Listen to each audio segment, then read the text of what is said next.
নদী ভাঙতি আছে, যাহর আমরা হটতি আছি, করতে আছি, এভাবেই চলছি। এরা বলছে যে হবে, ডাঁড়া কাটিয়ে দেবো, কিন্তু কাটাবে কবে? কৃষক মরে যে কাটিয়ে তো লাভ নাই ভাই। পদ্মা নদীর ভাঙনে প্রতি বছর ভিটেমাটি হারায় শত শত পরিবার। আবার বাংলাদেশের ভূখণ্ড নদীগর্ভে বিলীন হয়ে চর জেগে ওঠে ভারতের দিকে। এমন পরিস্থিতি মোকাবিলায় চাঁপাইনবাবগঞ্জের চর বাগডাঙ্গা ও শাহজাহানপুর ইউনিয়নের নদীপাড় রক্ষায় 2020 সালে প্রকল্প হাতে নেয় সরকার।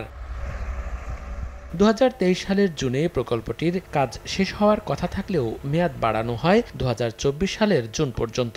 সংশোধিত প্রকল্পে 37 কোটি টাকা ব্যয় বেড়ে দাঁড়ায় 603 কোটি টাকায়। স্থানীয়দের দাবি, গত কয়েক বছর ধরে ধীরগতিতে চলছে বাঁধ নির্মাণের কাজ।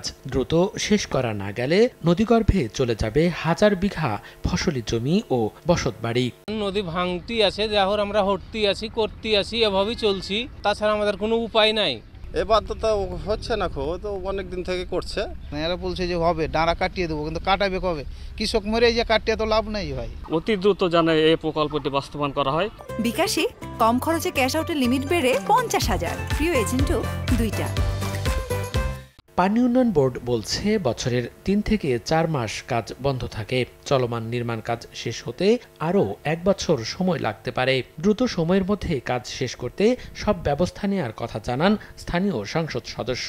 মূলত এতদিনে আমাদের ফান্ড ক্রাইসিস ছিল, এখন ফান্ড ক্রাইসিসটা দূর হয়েছে। আমরা ইজিলি আগামী 1 বছরের মধ্যে কাজটা শেষ করতে পারবো। আমরা আশা করছি এই 5 বছরের মধ্যে চাঁপাইনবাবগঞ্জ পদ্মা নদীর এপার ওপার দুই পারই আমরা বাঁধিয়ে দিয়ে একটা নিরাপদ অবস্থান সৃষ্টি করতে পারব।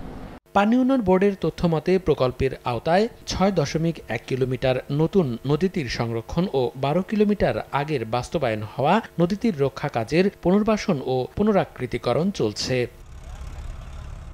সময় সংবাদ, চাঁপাইনবাবগঞ্জ।